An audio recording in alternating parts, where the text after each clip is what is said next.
Boa noite, meus amados, a graça e a paz. Eu vou investir 3 minutinhos aqui, já chamo o Neto. Meu nome é Carlos Alberto. Nós estamos trazendo hoje aí um testemunho vivo do poder de Deus. No dia 28 de novembro de 2016, partiu um avião da Lamia em busca de um sonho desses atletas. Partiu do sul, sentido Colômbia. E nós estávamos orando no relógio de oração da igreja. Nós, coincidentemente, todo mês nós tínhamos um relógio de oração. Passávamos a semana inteira orando. Naquela madrugada eu estava orando lá. E orei até as 3 da manhã. E aí, quando eu cheguei em casa, no dia 29, na madrugada, 3 horas da manhã, porque o Eric, um jovem lá, me substituiu na oração, falou: pastor, vai descansar. Aí a esposa do Neto me ligou: pastor, o avião do Neto caiu. Eu falei: não caiu, não. Liga a televisão. Aí liga a televisão, tinha caído. O pânico tomou conta, voltei para a igreja orar, o pessoal começou a acordar, o Brasil e o mundo começou a acordar e chorar e clamar. A tragédia, a dor foi muito grande. E já era dia 29 de novembro. No dia seguinte, no dia 30, Deus me levou, eu já estava lá em Medellín. Então, algumas coisas que eu falo, que eu não vou falar hoje, né? Falo daquilo que ele não pode falar, porque ele estava desacordado. Então o avião caiu na madrugada do dia 29, lá, no horário de lá. No dia 30 já estava lá com a Simone, esposa dele. Essa história vocês vão ver no livro que alguns vão adquirir. Então eu cheguei lá, ele foi 12 dias de coma que ele teve, desacordado, entubado. Ele estava com o pulmão estourado, então ele não podia respirar. Ele poderá detalhar isso aí, dependendo como Deus conduzia o testemunho dele. Então as máquinas respiravam por ele. O pulmão dele estourou, não tinha pulmão. Mas mesmo assim ele era muito forte, vocês vão ver, ele é alto, ele entubado, sedado, ele tentava arrancar o tubo, ele lutava contra a morte, mesmo sedado. 12 dias. Os médicos não conseguiam mexer nos aparelhos, com medo dele não suportar. 71 pessoas haviam morrido. Nós queríamos trazer e precisávamos trazer ele vivo. E aí a história vocês poderão ouvir pela boca dele. O testemunho dele é muito grande. Ele conta muitas lutas que ele passou antes mesmo dessa experiência de tragédia. Mas ele é um verdadeiro milagre. Eu quero chamar aqui o Neto, que eu quero orar por ele.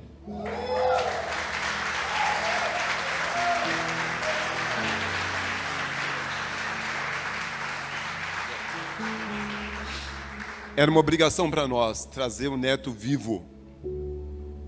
Trazer o Neto, o Foman, o Alan e o Rafael vivo, era uma forma de dizer: nem tudo está perdido. Era uma forma de consolar as famílias vitimizadas, as famílias enlutadas. A dor foi muito grande e Deus nos honrou.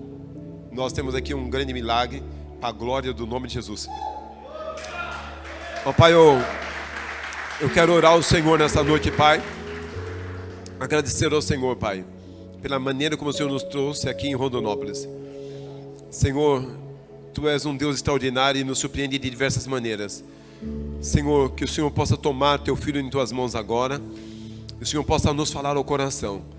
E se houver aqui, Senhor, pessoas que estão desanimadas, duvidando do poder de Deus, seja hoje a noite de libertação, seja hoje, Senhor, noite de salvação, que todos hoje saibam que só o Senhor é Deus. Amém. Louvor e glória sejam dadas ao Teu nome, Pai. Pela vida do Neto eu oro e Te glorifico em nome de Jesus. Amém. Também, pastor. Graças e paz, igreja.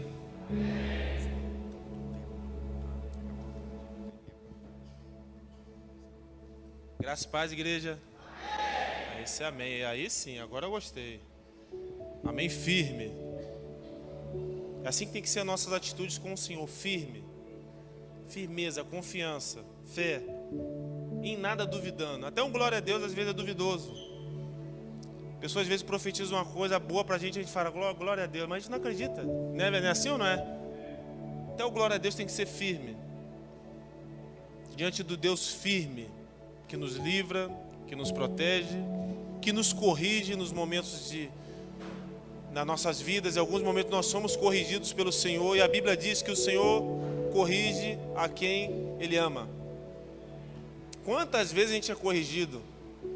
Uma amizade, que nos leva para o buraco, e o Senhor fala conosco, não vai, e a gente vai, e acontece o pior, e acontece a correção do Senhor. Mas hoje eu queria contar a história da minha vida.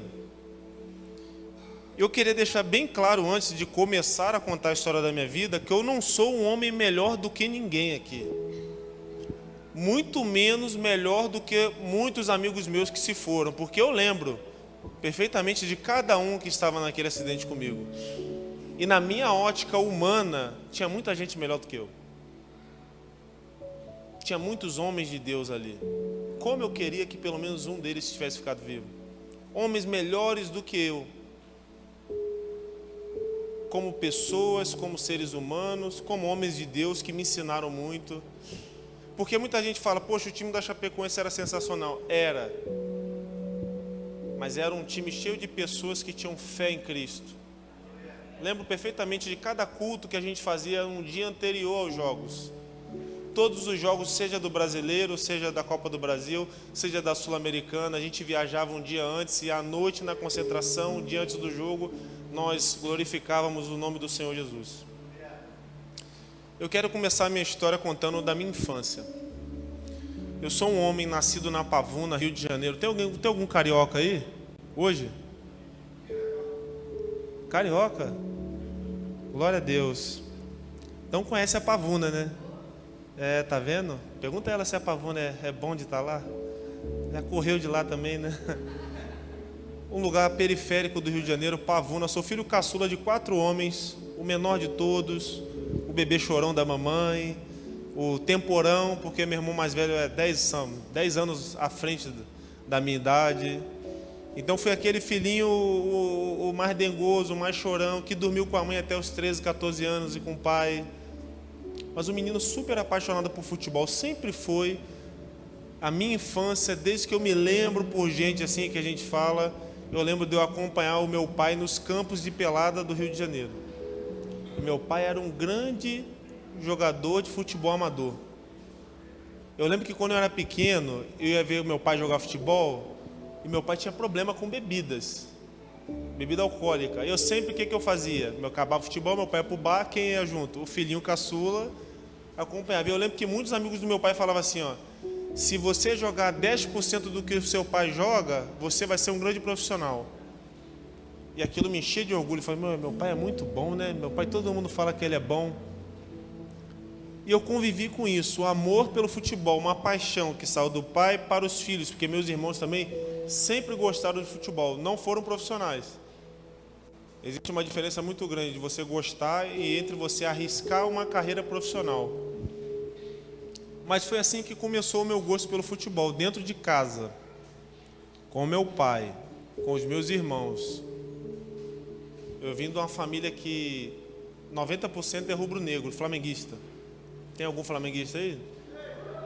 Tem bastante, estão felizes aí. E minha mãe é botafoguense. Tem algum botafoguense aí? Eu sabia que era só minha mãe no Brasil mesmo. Mas assim que eu fui criado, paixão pelo futebol, filho caçula, dengoso, chorão, medroso, sempre tive muito medo. O Senhor mudou e moldou a minha vida ao longo do futebol, e Ele usou o futebol para que eu pudesse ser alcançado. Muitas pessoas acham que o Neto começou uma carreira profissional num clube. O Neto começou um início de carreira no futebol num clube. Eu fiz teste no Flamengo, não passei. Eu fiz teste no Fluminense, não passei. Eu fiz teste no Madureira, não passei. Eu fiz teste no Olaria, um time menor ainda, não passei. Não passei nenhum teste que eu fiz. Foi quando meu pai foi me colocar num colégio particular um pouco mais caro. Eu fui fazer um teste no futsal para ver se eu ganhava bolsa. Ganhei bolsa. Passei na equipe do futsal do Colégio Mercúrio, lá da Pavuna. Comecei a ser atleta de futsal da escola, tendo um desconto de 30% a 40% da mensalidade para ajudar meu pai, porque eu vim de um berço humilde. Meu pai trabalhava como maquinista de trem cargueiro. Minha mãe muitas vezes ia fazer unha na casa das amigas dela. Uma vida um pouco dura, um pouco difícil. Nunca me faltou comida, nunca me faltou nada. Eu não posso questionar e reclamar de nada. Mas não foi uma vida como muitas pessoas acham que olham para a gente o produto final e acham que a gente teve sempre um berço abastado. Não, sempre tive muita dificuldade. E cá para nós, eu glorifico ao Senhor por cada uma delas, porque a gente muitas vezes reconhece o Senhor nas dificuldades. Em muitos momentos, quando a gente está aqui em cima, com tudo dando certo, do bom e do melhor, a gente esquece de Deus. A gente nem busca, porque a gente se acha autossuficiente. Autossuficiente. E foi nessas dificuldades, não passando em teste, sendo reprovado, que eu falei, não quero mais nada com futebol.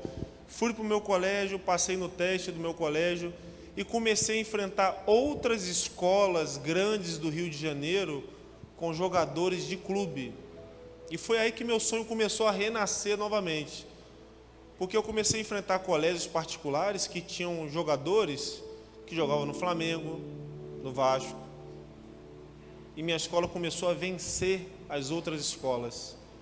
No ano da minha idade, nós chegamos em todas as finais do Rio de Janeiro de futsal, sendo que não tinha um jogador de clube. E eu comecei a sonhar. E eu fui jogar o campeonato amador no clube do meu bairro.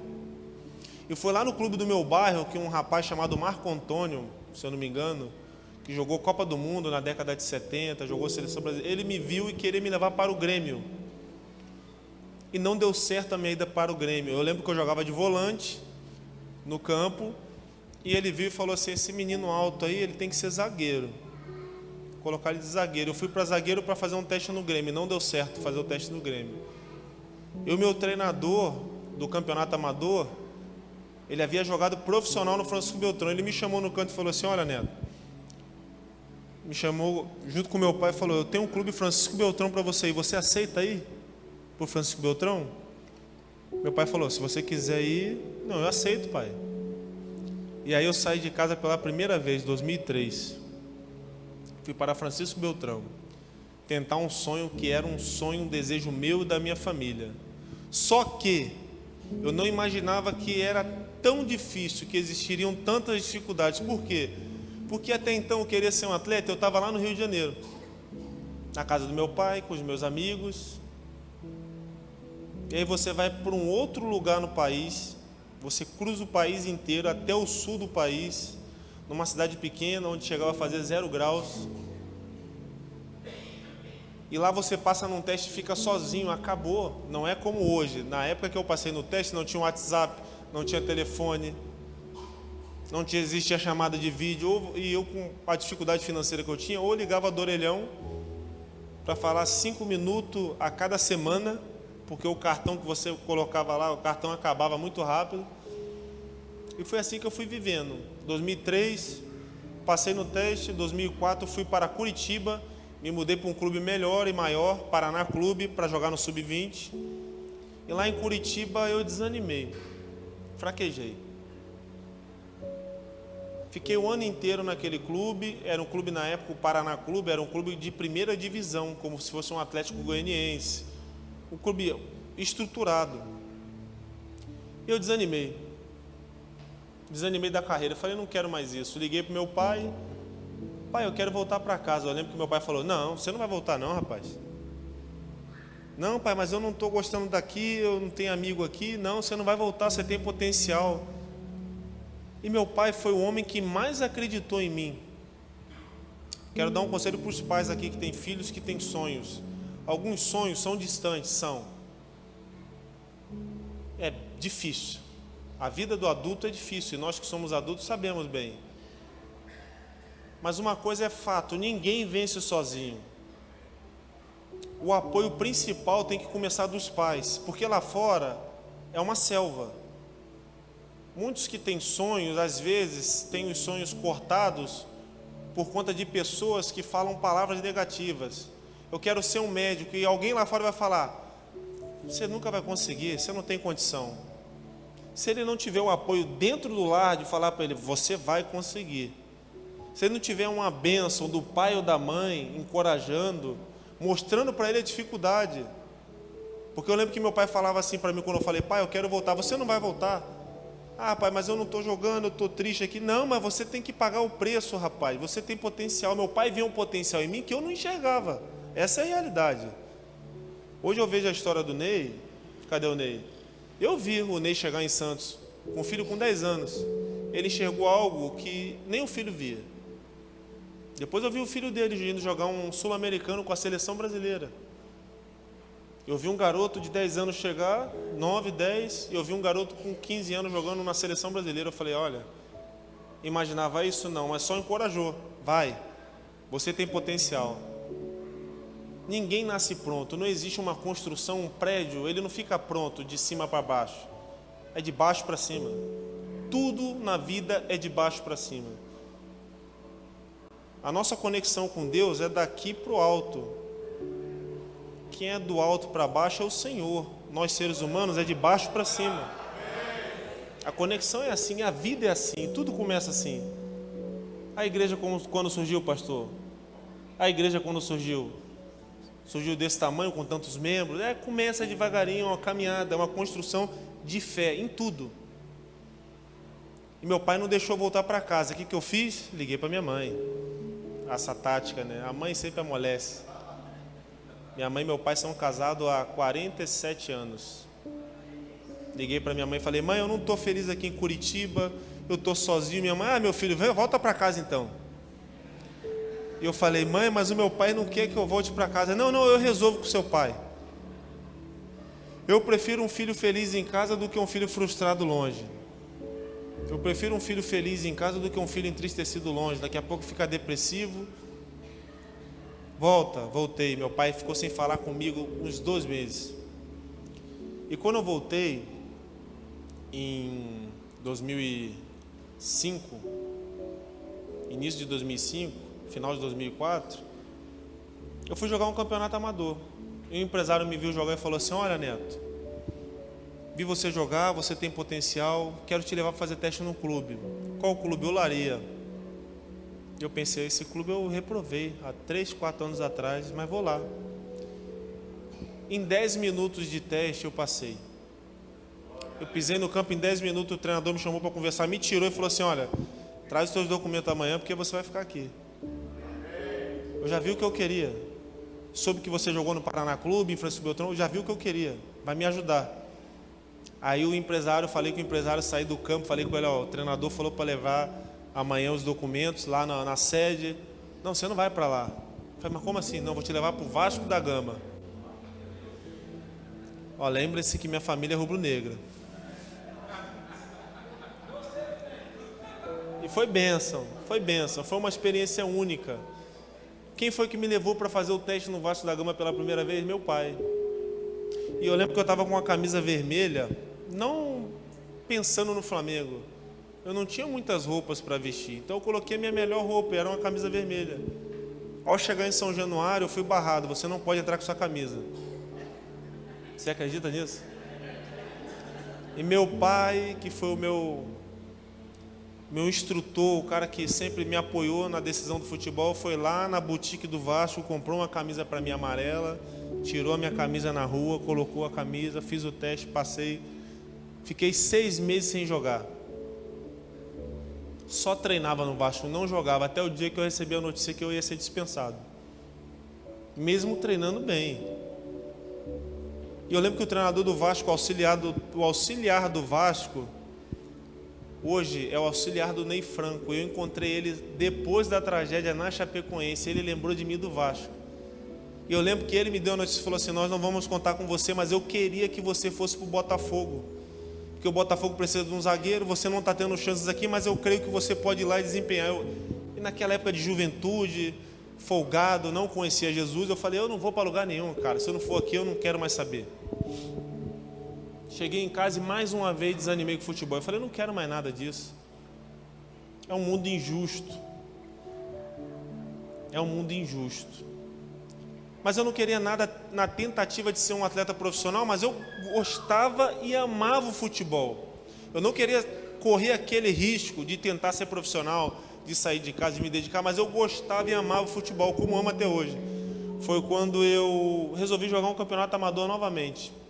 E o que aconteceu no campeonato amador? Um outro empresário veio com aquela mesma conversa de sempre. Olha, rapaz, eu vi você aqui, você tem potencial, e eu tenho um clube para você fazer teste. Isso já em 2005.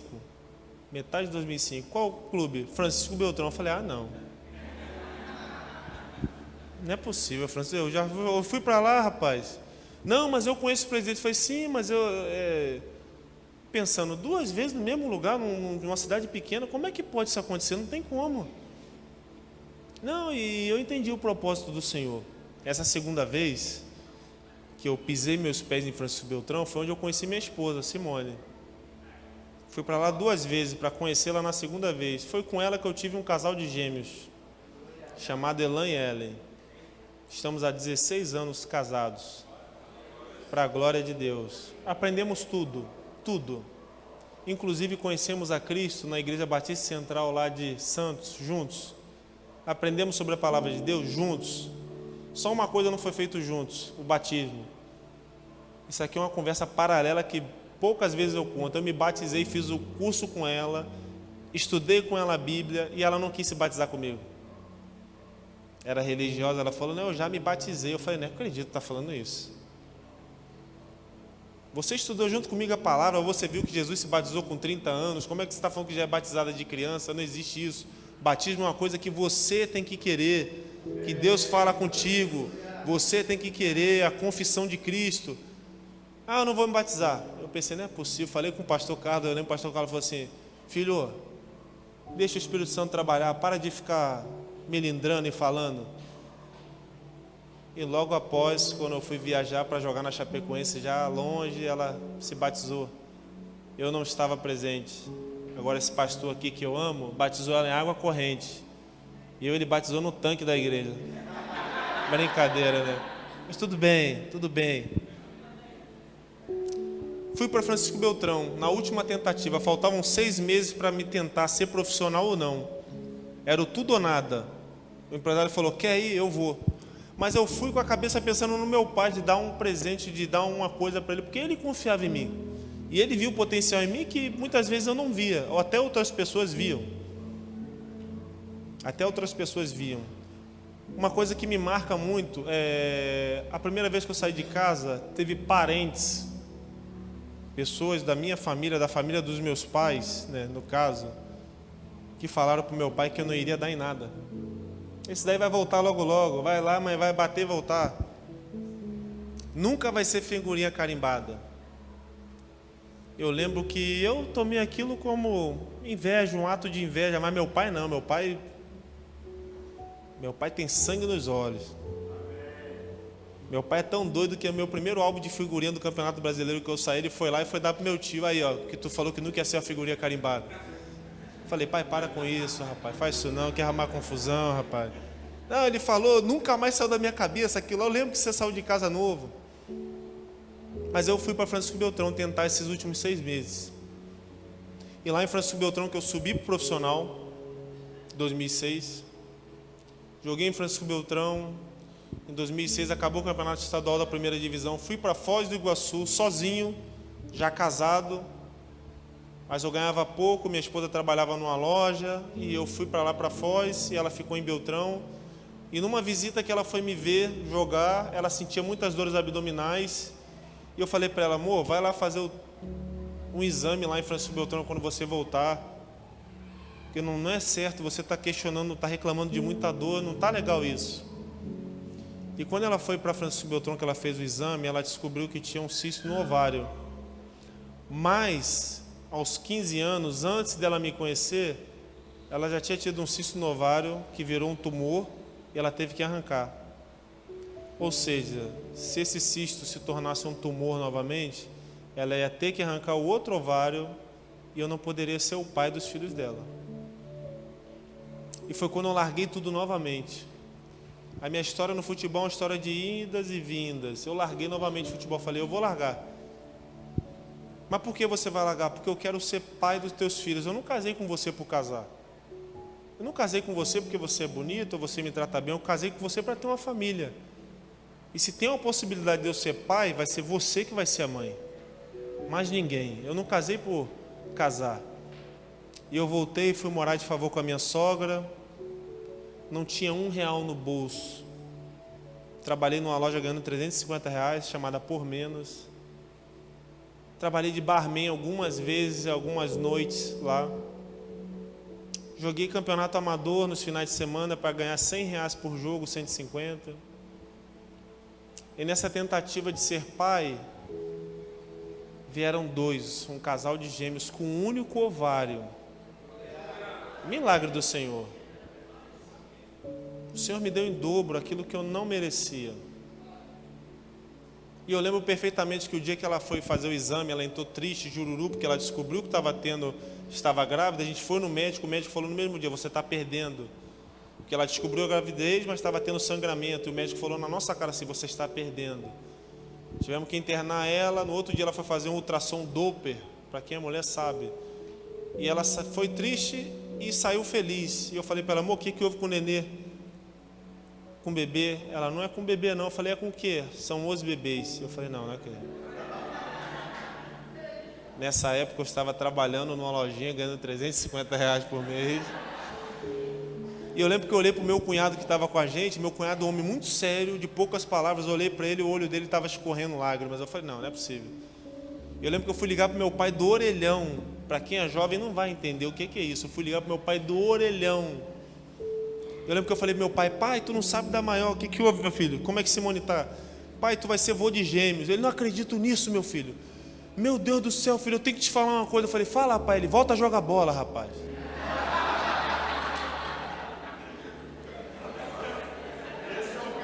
O pai é sincero, né? O pai não é igual a mãe, não. O pai, quando tem que falar, fala na cara mesmo. Eu falei: que isso, pai? Não, eu estou falando sério, rapaz. Você tem um dom, rapaz. 2 aí, é 2 bocas a mais aí. E eu não queria mais nada com futebol. Não queria mesmo. Queria viver aquela vida lá. Para mim importava estar perto da minha família, da minha esposa, que me valorizava, independente da função e do cargo que eu exercia. Minha esposa me amava, independente de eu ser atleta ou não. Até porque quando eu fui atleta, eu ganhava, o máximo que eu ganhei nos times pequenos do interior era R$1.200. E não ganhava. Ganhava, mas não ganhava, porque não recebia. Durante muito tempo, quem me sustentou foi minha esposa, com o dinheiro da loja, que ela trabalhou desde os 16 anos. Minha esposa foi uma menina que o pai não assumiu, abandonou. Uma mãe empregada doméstica, que criou ela, mais 2 irmãos, um mais velho, um homem e uma menina mais nova. Minha esposa, com 12 anos, trabalhava de explicadora, tomava conta de criança, para ajudar a mãe no recurso. A mulher guerreira que me aceitou, porque quando eu pedi ela em casamento, eu não tinha nada. Eu lembro que eu falei para ela uma coisa assim: eu quero casar com você, Simone. Eu não tenho dinheiro, eu não tenho nome na família forte, eu não tenho bens. Mas uma coisa eu sei: Deus gosta do compromisso.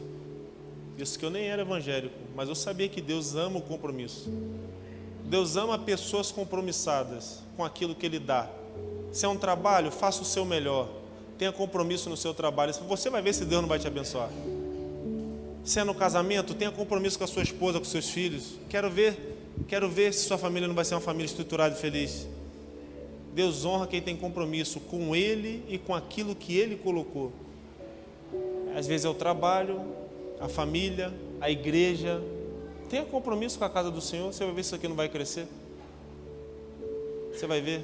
A nossa vida é assim. Uma vida sem compromisso é uma vida distante do Senhor. Voltei, tive filhos, não me atentei ao conselho do meu pai, continuei trabalhando. E quando meus filhos fizeram 1 ano de idade, 1 ano, eu não tinha R$1 para fazer nada.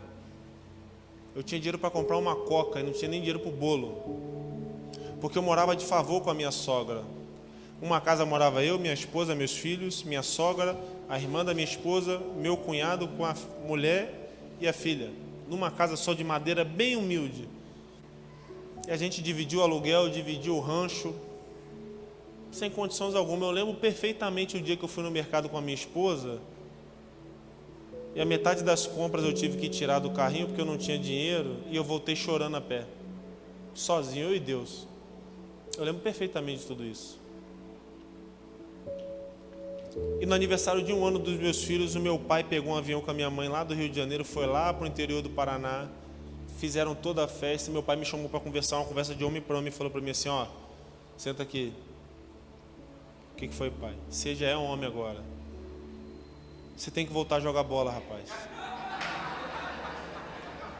Eu falei, mas pai, eu estou no interior do Paraná, aqui os clubes pagam pouco e não pagam. Eu não quero saber, rapaz, eu não estou falando isso porque eu sou seu pai, eu não sou pai coruja, eu estou falando porque você tem potencial e eu vejo potencial em você. E você tem que trabalhar esse potencial, você tem que pagar esse preço, rapaz. Não estou falando porque eu sou seu pai, estou falando porque você é bom. Você é bom, só que existe um preço e você tem que correr atrás. Ah, mas os meus filhos, eu não sei, teus filhos não vão passar fome.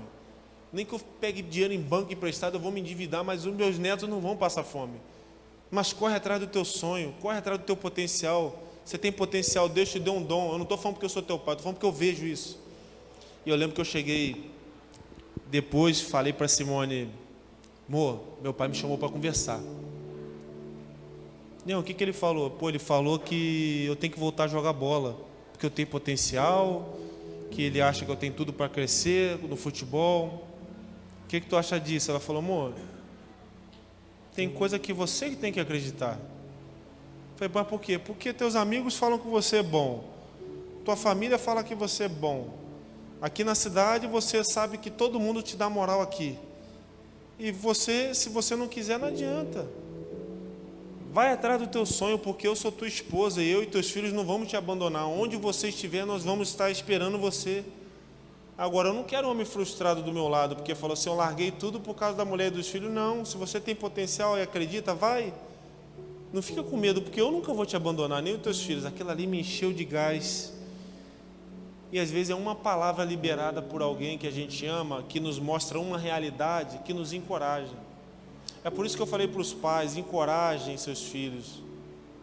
Independente dos sonhos que eles queiram ter, vai ser difícil, vai, já demonstra a realidade, como meu pai falou, você vai ter que pagar o preço, mas você tem potencial.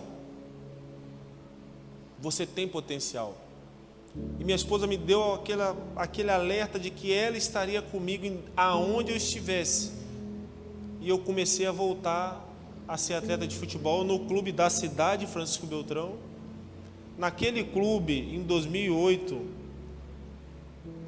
eu fui para o Cianorte, que era um clube melhor, porque o Francisco Beltrão era um clube de segunda divisão do estadual. No Cianorte era um clube de primeira, onde a gente enfrentava o Atlético, o Coritiba, os grandes clubes do Campeonato Brasileiro. E eu fui para Cianorte, meu primeiro campeonato, vice-campeão da Copa Paraná. Começava o estadual de 2009, eu comecei a arrebentar. Gol contra o Paraná em Curitiba, o time ganhou do Atlético Paranaense, que era o time a ser batido. Arrebentar, até que isso sozinho lá em Cianorte. Fui sozinho porque o que eu ganhava não dava condições de tirar a Simone do trabalho e levar meus filhos. Ou seja, esse tempo 2008, 2009, estive só, morando no hospital desativado, que era um alojamento, indo ver os filhos pela Lan House, porque não tinha hoje chamada de vídeo como tem hoje, era Lan House. Eu pagava um dinheiro para ficar 1 hora, para entrar no MSN, para fazer um vídeo, para vê-los. E uma tristeza profunda. Se você ficar longe de um adulto, de um filho teu que é adulto, dói. Fica longe de um filho que é criança, para buscar um sonho. Fica longe de um bebê. E eu fazia questão de ir nessa Lan House para os meus filhos me verem, porque assim, a memória afetiva de uma criança, ela vai sendo construída ao longo do seu crescimento. E eu pensava, meu Deus, eu tenho que ver meus filhos para eles saberem que eu sou o pai deles. E eu ia ver eles pessoalmente de 1 em 1 mês, de 2 em 2 meses. Quantas vezes eu fui para casa numa folga de sábado e domingo, chegava sábado à tarde para voltar domingo à noite, só para dar um beijo neles, para dormir com a minha esposa. E quantas vezes eu saía domingo de madrugada, esperava eles dormirem para sair de madrugada, porque algumas vezes que eu saí de dia, meu filho não queria me largar. E eu ia com o coração triturado para Cianorte. E aí no último jogo do campeonato em 2009, no estadual, eu arrebentando, o diretor do Cianorte me chama e fala assim, Neto, tem um negócio para você aqui. Pode falar, Adi. Guarani de Campinas fez uma proposta para você, para jogar a Série B. Como é que foi a proposta? Você vai ganhar 10 vezes mais do que você ganha aqui. Eu lembro que na época eu falei, eu ganhava pouco, mas eu falei, 10 vezes é muita coisa. Eu pensei, meu Deus do céu, agora eu vou levar a minha família. Eu só pensava nisso, eu não pensava nos 10 vezes mais. E aí faltava um jogo para acabar o campeonato. E eu fui jogar esse jogo contrariado que eu não queria. Resumo, rompi o ligamento do joelho. E aquele sonho de ganhar mais para levar a família foi por água abaixo. Acabou. E eu pensei, não é possível. Não é possível, por que Deus deixou isso acontecer comigo? Agora eu quero ganhar mais e levar minha esposa e meus filhos. Porque eu fiz o aniversário de 1 ano dos meus filhos. Aniversário de 2 e de 3 eu tive longe, vendo fotos, porque eu não tinha condições. Eu estava em busca de um sonho meu para dar o melhor para eles. Eu não queria um sonho para falar assim, eu vou ganhar dinheiro porque eu vou tirar onda. Não, eu queria um sonho para estruturar a minha vida, para estar estruturado com eles, porque no fim de tudo quem sofre conosco são eles. Às vezes a gente ganha muito dinheiro e fica na ilusão de estar com muitos amigos e festa. Quando você estiver na pior, vai ser tua mulher e teus filhos. E as mulheres a mesma coisa. A gente se apega muito às pessoas e no fim de tudo quem ama a gente mesmo é quem sofre conosco. Quem ama de verdade. Quantas vezes a gente compartilha segredos com pessoas que nem amam a gente? Que nem gosta. Vou nem falar de amor, que amor é pesado, que nem gosta. Que nem gosta.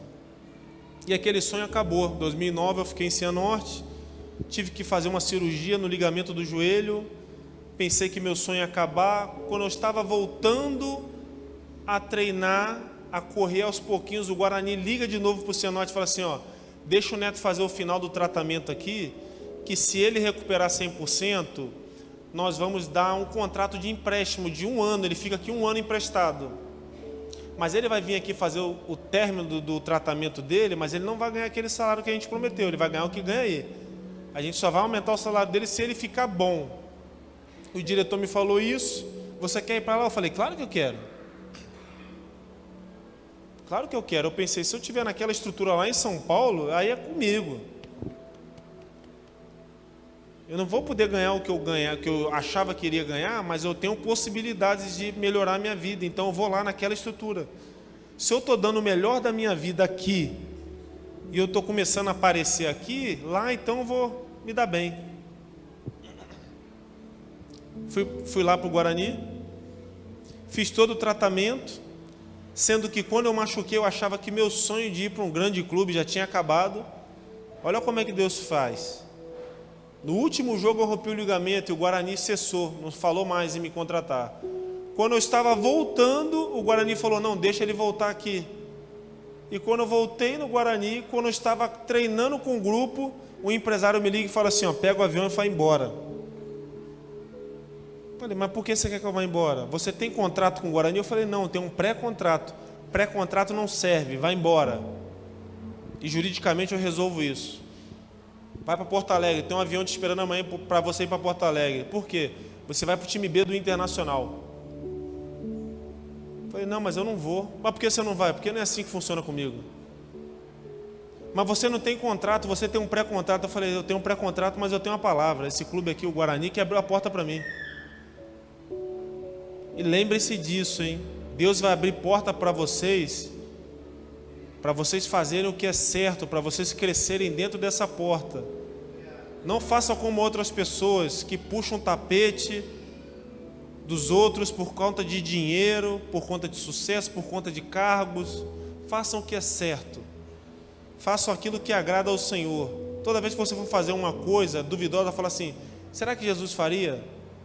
Será que Jesus ficaria feliz por isso? Não pensem como o mundo pensa, essa é uma oportunidade que eu vou ter na minha vida.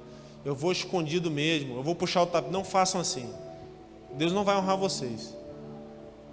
E eu lembro que estava no Guarani e eu recebi essa ligação, falei com o treinador que me levou, professor, o cara quer me tirar daqui escondido, ele falou para mim assim, Oswaldo Avarez, Vadão, que foi treinador da seleção feminina, falou para mim assim, não vai não, Neto.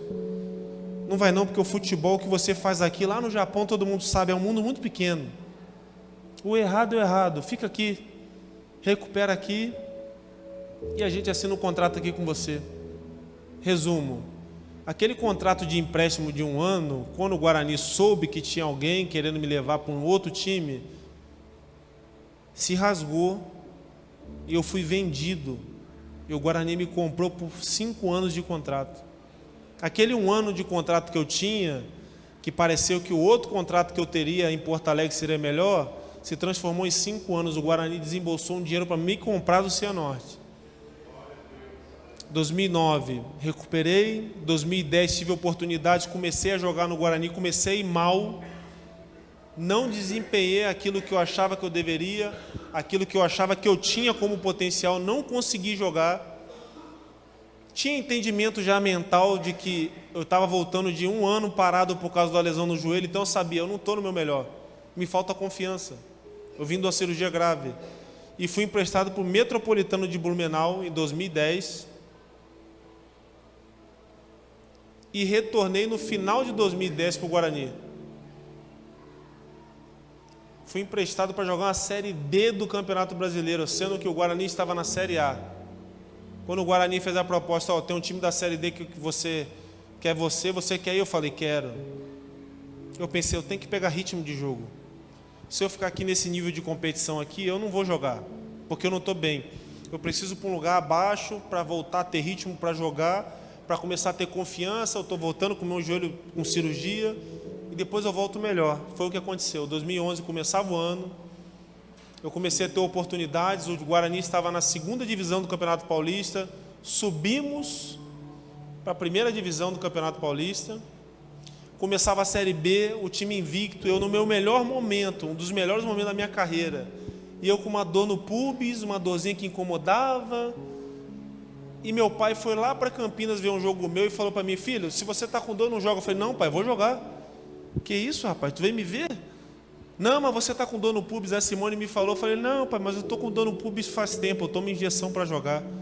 Eu não posso parar porque vai ter umas propostas que vão vir para mim. Se eu parar, não chegam as propostas. Fui para o jogo, estourei o pubis. Mais uma vez. Pastor, o pessoal deve estar pensando assim, rapaz, que homem azarado que veio dar o testemunho aí. Mas falaram que era uma benção aí, que era milagres, mas é só derrota. Deus tem um meio de, em muitos momentos, Deus tem meios de provocar a nossa fé, de nos fazer crescer, de nos fazer amadurecer. A gente às vezes acha que o gigante que Davi matou foi uma coisinha simples e fácil. O gigante tinha sido alguém que tinha afrontado todo mundo, e todo mundo correu. Davi confiou no Senhor, Davi nem confiou nele. Mas sendo que Davi foi um homem que matou leões, um homem que matou um urso, quando ninguém observava, quando ele era pastor de ovelhas. Quem conhece a história de Davi sabe.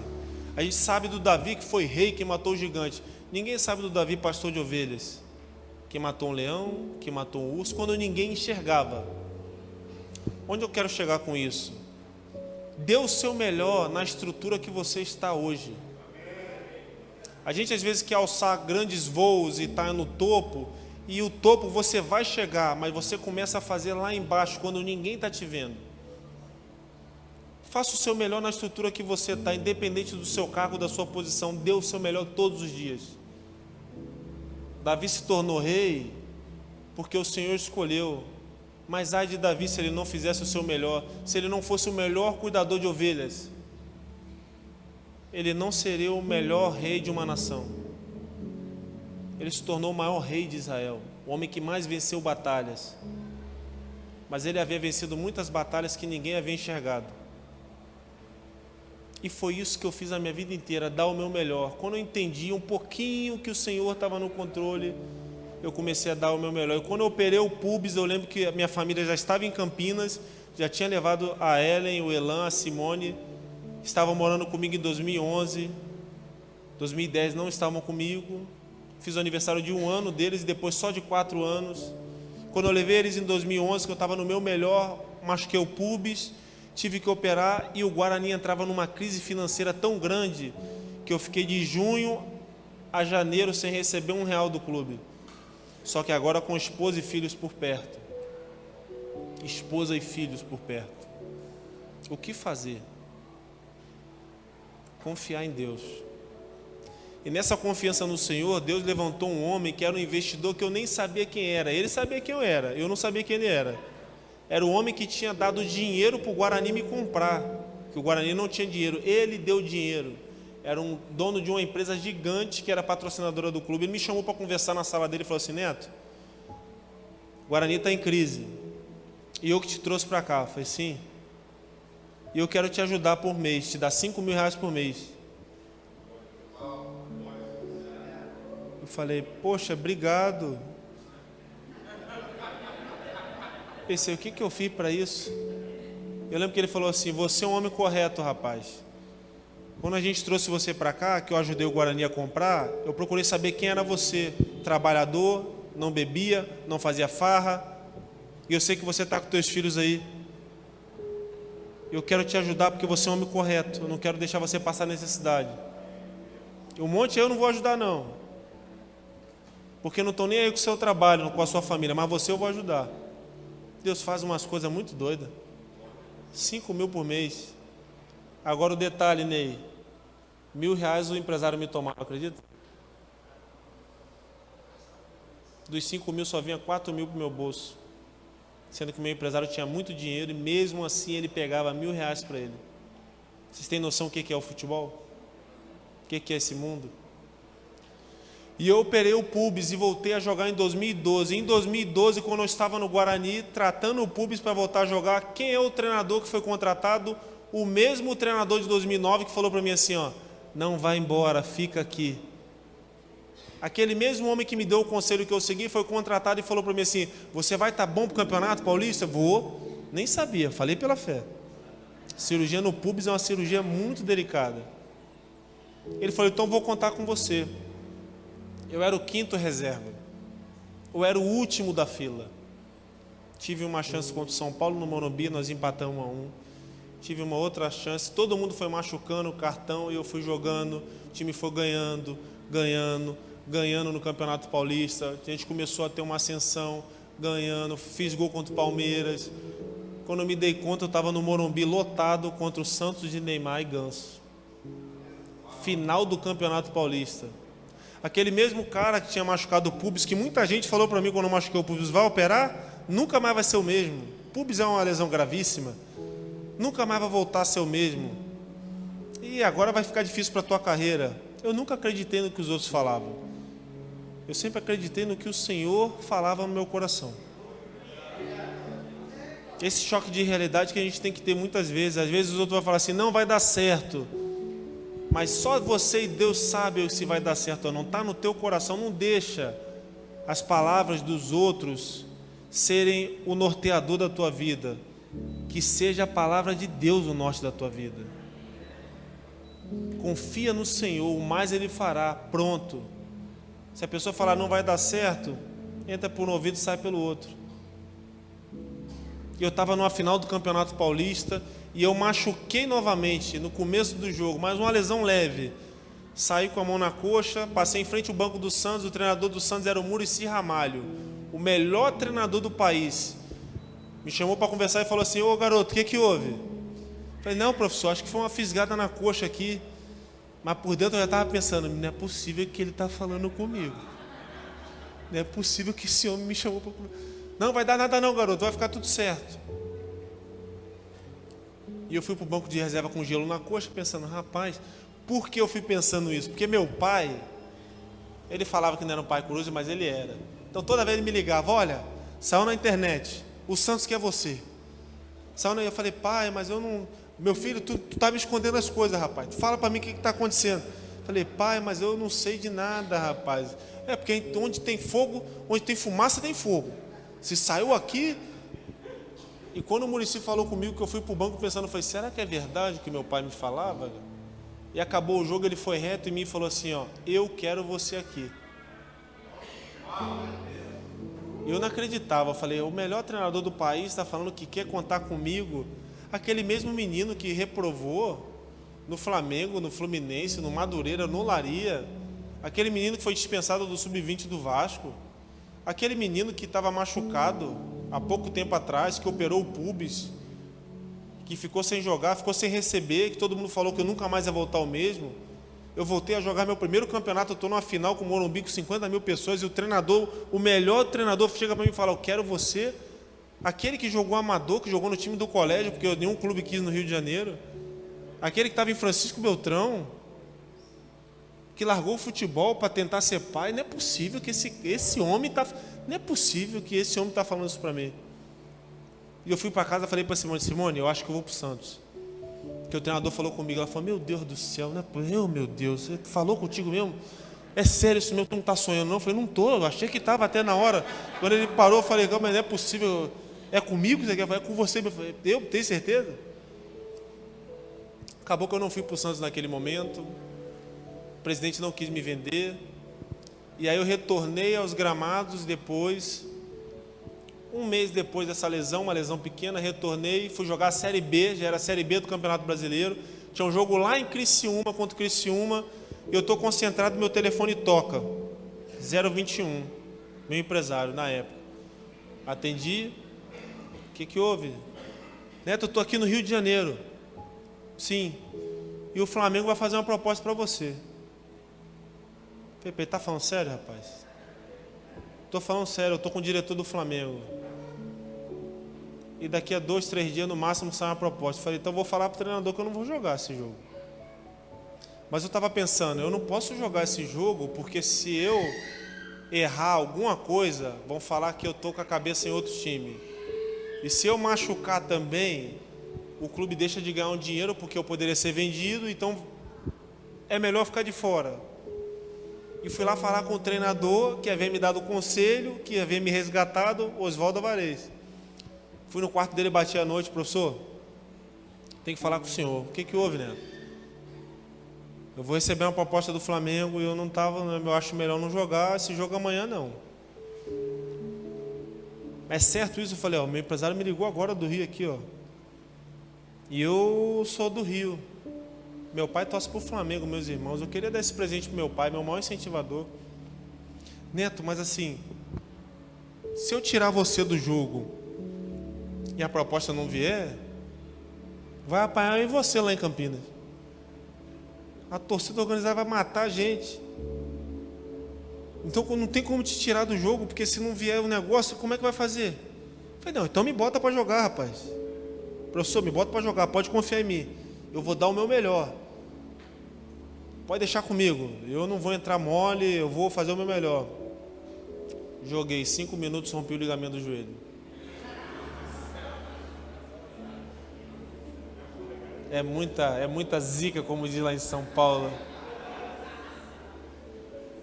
Eu não sei se essa palavra azar talvez não seja a palavra correta. Talvez seja o plano do Senhor se concretizando. Às vezes a gente tem um negócio muito grande que dá errado e a gente fala, por quê? Porque não era para ser aquilo. A gente não entende, porque a gente é limitado, pequeno, a gente é pequeno demais. E depois eu entendi, porque eu não fui para o Flamengo, cheguei no aeroporto para pegar o avião de volta para Campinas com o joelho frouxo, eu lembro que eu andava com muita dor, atendi o telefone 021, diretor do Flamengo, e aí garoto, como é que você está? O diretor do Flamengo é o Zinho, que hoje trabalha na Fox, quem gosta de futebol sabe, foi campeão do mundo com o Brasil em 94, e ele aquele sotaque bem carioca, e aí garoto, quando é que você vem para cá? Eu já comecei a chorar no telefone, eu falei, eu não vou, Zinho. Eu não vou, mas como assim, rapaz? Eu vi que você machucou aí, mas não vai ser nada não. Eu falei, vai sim, porque eu estou sentindo a dor aqui, eu sei que meu joelho está frouxo.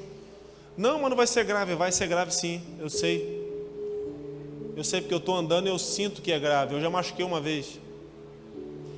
Eu lembro que eu cheguei em casa e falei para Simone, e a gente estava começando a ir numa célula cristã no prédio. Eu ainda não era batizado, não era evangélico, mas estava entendendo um pouquinho. E célula é muito importante, viu? Célula, quem se tem célula aqui, porque a comunhão às vezes do domingo é uma comunhão que é levada durante a semana nas células. É um apego, é uma coisa que a célula faz com que você seja mais íntimo do seu irmão. E a gente precisa desse discipulado, de um caminhar com o outro. Isso é importante demais. Mas eu cheguei em casa e falei para Simone assim, eu não quero saber mais de Deus. Minha mulher olhou para mim e falou, que é isso, amor? Que negócio é esse? Eu falei, eu não confio, não acredito mais não. Mas por que tu está falando isso? Porque tudo dá errado para mim? Que Deus é esse que deixa eu me machucar? Toda hora que alguma coisa vai dar certa, que vai vir uma proposta gigante, as coisas não dão certo. E eu falei, eu vou lá pegar meu resultado de exame com o médico lá e eu não quero mais saber disso não. E fui refletindo e minha esposa ligou para um jogador que foi campeão do mundo com o Inter, o Wellington Monteiro, que era cristão. Vai lá que o Neto está nervoso, falou que não acredita mais em Deus, eu estou nervoso aqui com o que ele falou. Vai lá acompanhar ele que eu não sei o que ele vai fazer. Eu cheguei no médico, ele chegou e estacionou do meu lado. E ele não falou nada para mim. E eu entrei no médico. Ele deu o exame, o laudo, né? O médico abriu o laudo e ele entrou do meu lado e não falou nada. Doutor, Neto, Deus é teu amigo, hein, rapaz? E eu pensei, lá vem a mesma ladainha. Tá me dando bala, Juquinha, Deus é teu amigo. Ah, você vai operar, daqui a um ano você vai. Eu já sei. Ele falou, Neto, você rompeu o único ligamento que não se opera, rapaz. Eu falei, como é que é, doutor? Eu não sei o que aconteceu. Você rompeu o único ligamento que não precisa fazer cirurgia. Em vez de você ficar 8 a 1 ano parado, de 8 meses a 1 ano, você vai ficar no máximo 3. Vai fazer o tratamento e não vai operar não, rapaz. Não sei como, porque eu vi você machucar, eu achei que você tinha estourado todos os ligamentos. Eu lembro que eu olhei para o Monteiro assim, eu já pensando em Deus, né? Que eu falei, olha a besteira que eu falei. Eu olhei para ele e já para mim assim, ó.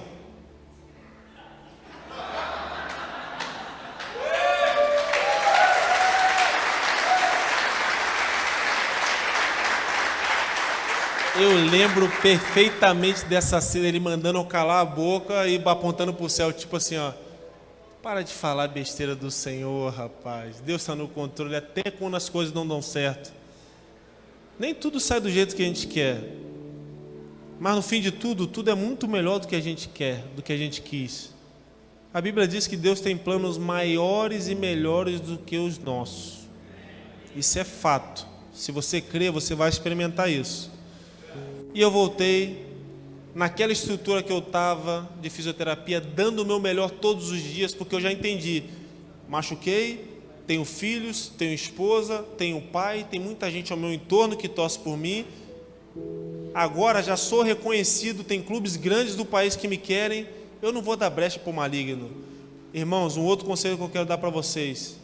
A maior brecha que vocês podem dar para o maligno, para o crescimento pessoal e profissional de vocês, é viver desanimado e murmurando. Lembrem-se da terra prometida, lembrem-se dos espias. Os murmuradores não entraram e perderam uma bênção fantástica que o Senhor tinha para eles.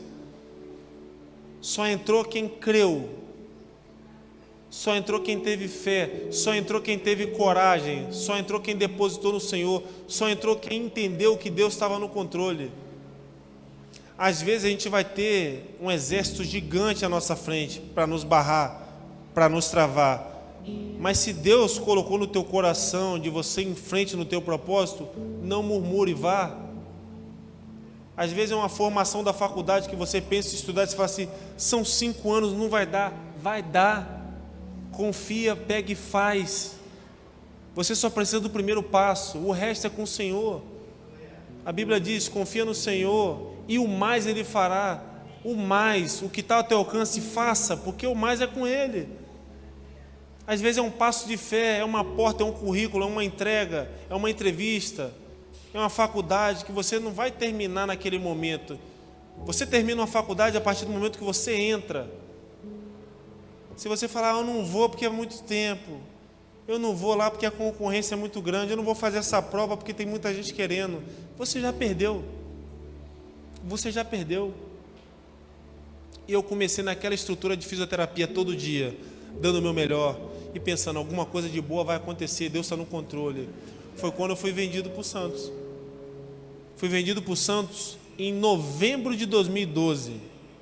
Nem se vende jogador em novembro, se vende em dezembro. Eu fui antes do campeonato acabar. Antes da Série B acabar, eu fui vendido. E eu entrava no Santos em 2012 para 2013. Tive o prazer de jogar com o Neymar, que para mim foi o maior jogador que eu vi de perto, de longe. Muito de longe dos outros que eu vi. E olha que eu já vi muitos jogadores de alto nível, mas igual esse daí, em relação a ser decisivo, eu nunca vi. Eu nunca joguei com ninguém que eu falasse assim, ó, nós temos que correr para ele porque ele vai decidir. Eu nunca vi isso. Não decidi de esperar uma bola para ele ir lá e fazer o gol. Decidi de ele pegar uma bola aqui e levar até lá. Eu nunca vi isso. E não estou falando em jogo pequeno, estou falando em jogo grande, clássico, com 50, 100 mil. Mentalmente era muito forte, tecnicamente acima da média. E pessoalmente, para trabalhar no dia a dia, maravilhoso. Às vezes a gente tem um entendimento de que a pessoa é ruim, é má, pelo que a gente vê da imprensa. Mas no dia a dia você vê que é uma pessoa completamente diferente. Uma pessoa que muitas vezes foi no culto com a gente nas concentrações. Alguns cultos nas concentrações ele ia. Podem perceber que em alguns momentos quando ele é campeão, sempre quando ele é campeão ele bota uma faixa 100% Jesus. Cada um sabe dos seus erros. Mas cada um sabe o que crê de verdade. A sua fraqueza, a sua limitação. E no Santos eu fui com o intuito ser campeão. Por quê? Vamos recapitular. Copa Paraná, vice. Campeonato Brasileiro da Série B, 2009 com o Guarani, vice. 2011 a gente subiu, era um time da segunda divisão, o Guarani, subimos para a primeira, vice. Aí pegamos o Santos na final, aí era difícil ser campeão mesmo. Aquele Santos de Neymar, Ganso, Elano, Arouca, era muito difícil ganhar. Vice. Aí eu pensei, não, agora eu vou ser campeão. Vou pro Santos, Deus vai me correr, vou jogar com o Neymar, rapaz, vou ser campeão, vice. Vice pro Corinthians, pelo amor de Deus. Mas agora é um azarzinho menor, né? Para quem se machucou sendo vice-campeão, tá? E aí entrava o ano de 2015, 2014, 2013 eu joguei pouco no Santos, entrava o ano de 2014. 2013 o Neymar foi vendido, perdemos a final para o Corinthians, continuamos aquele ano, entrava o ano de 2014, eu comecei a ter mais oportunidades no Santos. Mais oportunidades. E um pensamento que eu tive, agora eu vou ser campeão. Chegamos à final contra o Ituano. Ituano é um time pequeno do interior, perdemos a final. E de quebra eu perdi o pênalti decisivo da final. Eu perdi um pênalti, eu fui xingado de um jeito, eu e minha família. Os filhos no colégio, que eram pequenos, não entendiam.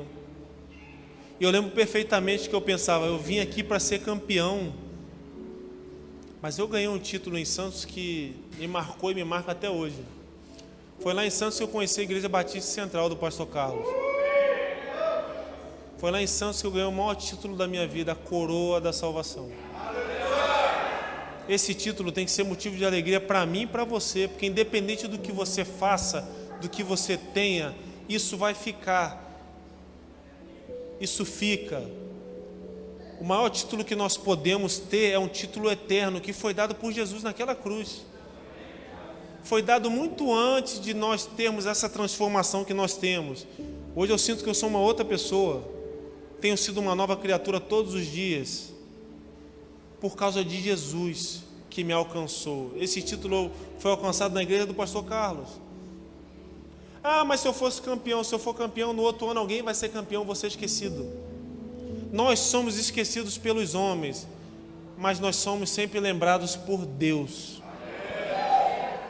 Lembre disso. E eu perdi o pênalti, foi tudo por água abaixo. Eu tinha um plano para ter uma renovação de contrato, 3 anos de contrato, ganhando muito dinheiro, e eu perdi um pênalti. Eu cheguei em casa com a minha esposa, eu lembro perfeitamente, cheguei no apartamento com ela, abri a porta, minha esposa se derreteu em chorar. E nós já estávamos firmes com Cristo. Ela falou assim, por que Deus deixou isso acontecer, amor? Você treina, você se dedica, você é bom marido, você é bom profissional. A gente às vezes quer sair à noite para jantar, você fala, eu não vou, porque tem jogo no final de semana. Você pensa em tudo, e por que Deus deixou isso acontecer? Eu lembro que eu falei para ela, Simone, eu não sei por que Deus deixou isso acontecer. Eu sei que até outro dia eu estava lá em Francisco Beltrão, na tua cidade, e hoje eu estou aqui no Santos. Meus irmãos, eu lembro de 2013, a primeira vez que eu vesti a camisa do Santos na Vila Belmiro, na hora do hino, estava de frente com o Neymar. O telão do Santos, na hora dos jogos, na hora do hino, passa os lances do Pelé jogando. Eu lembro que eu chorei no hino pensando, quem eu sou e o que eu fiz para estar aqui?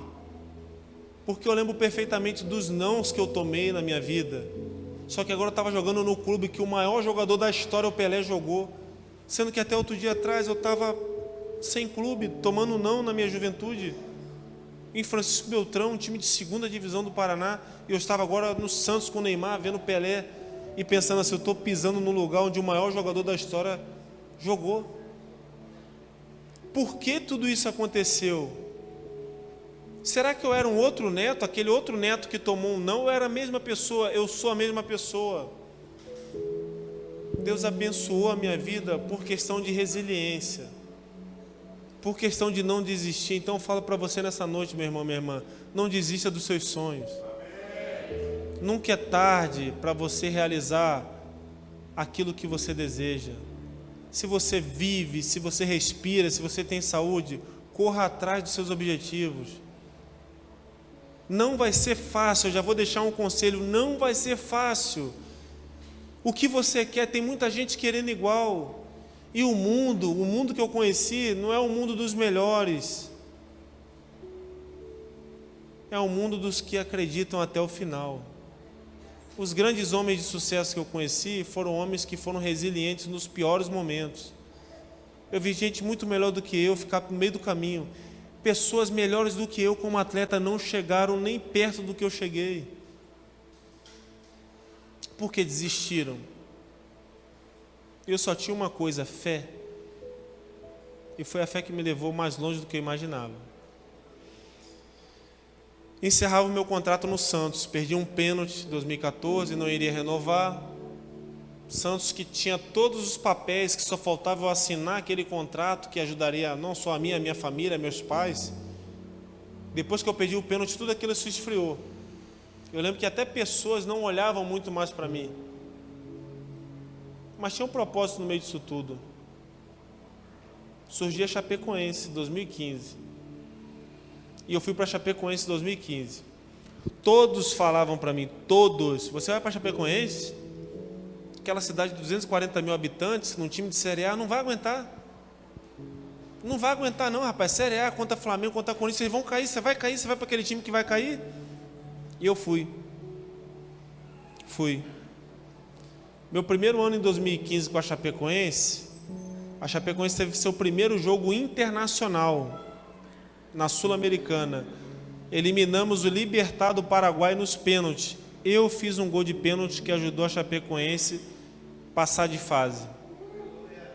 Aquele mesmo cara que havia perdido um pênalti no Santos, agora estava fazendo um gol de pênalti, ajudando um clube pequeno do interior a dar um salto maior no cenário nacional e internacional.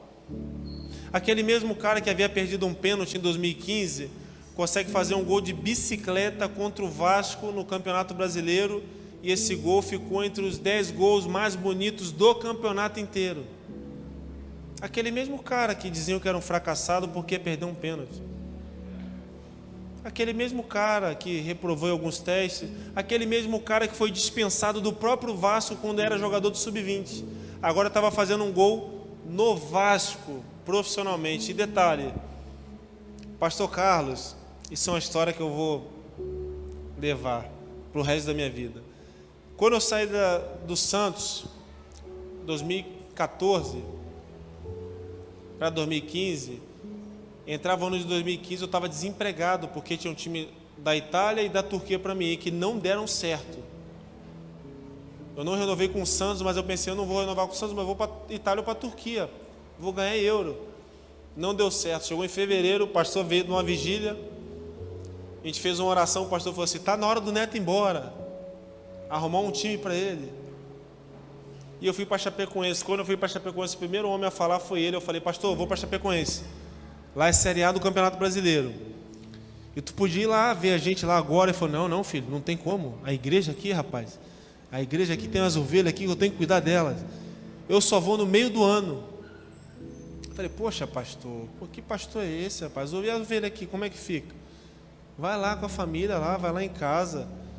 Filho, eu vou no meio do ano, agora não tem como.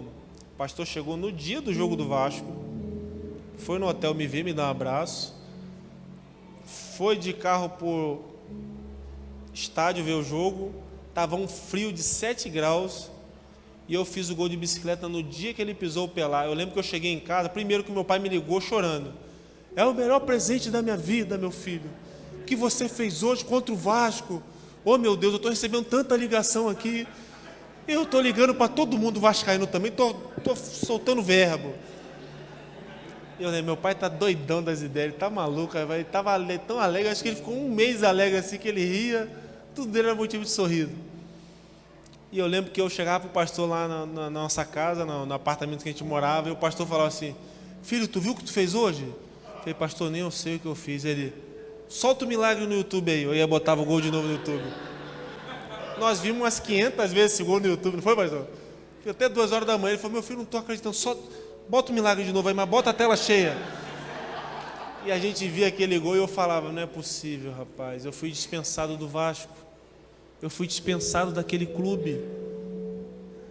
Eu estava jogando uma Série A num clube que diziam que era muito inferior, e eu estava ganhando do Vasco com um gol meu de bicicleta. São coisas que só o Senhor pode fazer. Talvez o homem duvide das suas escolhas. Talvez as pessoas vão querer eliminar os seus sonhos e dar palavras negativas para a gente, porque as palavras negativas, elas entram no coração de verdade. Experimentem postar uma foto e ter 100 comentários falando: que foto linda. Experimenta ter um comentário falando: nossa, não gostei. O não gostei entra muito mais na nossa cabeça, no nosso coração, do que os 100 que falou que estava linda e maravilhosa. É assim ou não é? É assim.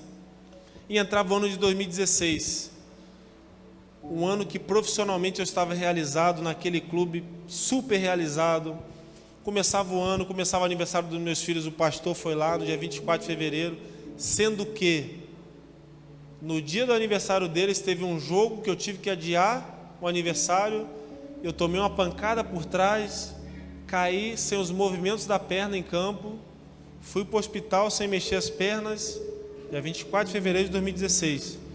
Chegou no hospital, tive um problema na cervical e um disco, mas o médico falou que eu iria voltar a jogar, minhas pernas recuperaram, fiz um tratamento, voltei a jogar dentro do campeonato estadual ainda, e meu corpo começou a ficar estranho. Eu dominei uma bola no peito, deu um choque no meu corpo inteiro, e eu toquei a bola e fiquei no treino. Meu Deus, que choque é esse que deu no meu corpo? Tem alguma coisa errada comigo. Cheguei em casa, falei para Simone, meu corpo deu um choque no treino. Ela: fala para o médico que isso é da cervical, que você machucou. Falei: eu vou falar nada não. Tem que falar porque tu não quer falar. Eu falei: tá louca, Simone, eu fui vice-campeão a vida inteira, agora que eu vou ser campeão esse ano. Ela: tu tem que falar que isso é questão de saúde. Eu falei: não vou falar. Até um dia que eu saí do treino, tomei uma pancada, fui em Passo Fundo fazer uns exames. O médico lá falou que Deus era meu amigo, que não sabia como eu estava de pé, porque meu exame estava muito ruim. E eu voltei para Chapecó, fiz uma cirurgia na cervical, coloquei uma placa de titânio, tirei 2 discos que estavam danificados e coloquei 2 discos artificiais e coloquei uma placa parafusada em 3 vértebras diferentes. Todo mundo achava que eu não voltaria, inclusive eu. Pensei: acabou minha carreira. Acabou a carreira, uma placa de titânio no pescoço. Ninguém machuca assim. Ninguém machuca assim. Eu lembro que um dia eu estava na igreja com a minha esposa, eu falei para ela assim: Simone, ó, ser sincera com você. Ela: o que houve, amor?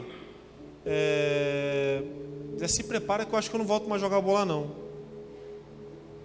Ela falou para mim assim: como assim, amor? Eu falei: eu acho que eu não volto a jogar não. Eu vi algumas coisas no Google aí, esse Google é uma desgraça, viu? Se tiverem problema, não olhem, que ele acaba com a tua raça. Leiam a Bíblia, não leiam o Google. E ela falou assim: se Deus quiser que você volte a jogar, você vai voltar a jogar, amor. Eu, hein? E se Deus não quiser que você não jogue, Ele vai abrir uma porta para você, e você vai fazer o seu melhor, porque você sempre dá o seu melhor, e você vai ser feliz. E eu pensando: negócio de abrir porta, eu quero jogar bola. O que ela está falando aí? Se Deus quiser, vai abrir uma porta. Eu quero jogar bola, filho. Eu, hein? Sabe o que é isso aí? Nunca chutou uma bola. Aí está falando: se Deus quiser. Eu, hein? Nem sabe que não sabe o que é um prazer de dar um carrinho, roubar uma bola, né? Ganhar uma dividida, fazer um gol, sair igual um doido comemorando, todo mundo te abraçando. Ela não sabe o que é esse prazer, não. Se Deus quiser, tu vai ser feliz. Eu não sei ser feliz sem bola. E aí eu voltei a jogar. Em um mês eu estava treinando normal. Comecei a ter uma recuperação absurda para a fisioterapia. Isso tudo por conta do que, gente? Dar o melhor todos os dias. Aproveitar as oportunidades que o Senhor dá. Seja em qual for a estrutura, dê o seu melhor. Dê o seu melhor em honra à porta que o Senhor te abre. Às vezes não é do jeito que a gente quer. Eu não queria aquela fisioterapia. Mas eu sabia que com aquela fisioterapia eu poderia voltar. E eu queria voltar mais forte e melhor. E foi isso que aconteceu. E eu voltei a jogar. O time começou a ir bem. Tive oportunidade. O time começou a ir bem. E bem. E bem até o jogo do São Lourenço. Que aquele jogo do São Lourenço que a gente ganhou, ali eu vi que era um divisor de águas. Quando o primeiro jogo na Argentina, eu comecei a observar, meu time é bom demais. Porque quando eu cheguei no estádio para aquecer, nós aquecendo no estádio, estava vazio. A torcida da Chapecoense fazendo uma festa ali atrás, bem pequenininha, e a gente treinando, aquecendo. Quando eu entrei para o vestiário, que eu comecei a escutar um barulho excessivo. Quando eu entrei na hora do jogo, que eu vi um estádio lotado, aí tu vê que... Aí você sabe assim, ou meu time é bom ou não é, porque é esse ambiente aqui. E era um time famoso? Não. Era um time com grandes nomes? Não. Creio eu que era um time com pessoas corretas, homens do Senhor, pessoas que gostavam de fazer o que faziam, gostavam de estar no ambiente que estavam, procuravam melhorar a cada dia, pessoas sem medo, corajosas, sejam fortes e corajosos. E ganhamos do São Lourenço, empatamos lá em Chapecó, até o dia que a gente foi fazer uma viagem para a Colômbia. Eu já tinha tido um sonho na sexta-feira, que eu caía do avião e ficava vivo. E durante a viagem o avião desligou conforme o sonho que eu tive. Aquele foi o maior baque da minha vida, porque eu lembro perfeitamente, eu no avião à noite, com os meus amigos, conversando com o Bruno Rangel, bem no meio do avião, o Bruno Rangel na janela, um banco vazio, eu na ponta, o avião desligou, acendeu a luz de emergência, ninguém falou nada. Eu lembro de olhar para o Bruno Rangel, o último olhar dele para mim e fazer assim, ó, respirar e começar uma oração. Bruno Rangel é um grande homem de Deus. Como tinha homens de Deus ali? Bruno Rangel, Ananias, Gil, Biteco, Tiaguinho. E se estende, tinha tantos ali. Pessoas que também creram no Senhor Jesus Cristo como eu estava crendo.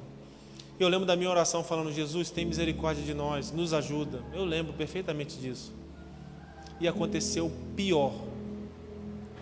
O acidente que todo mundo sabe. E agora, como é que se reerguer? O que fazer quando não é mais o que eu tento?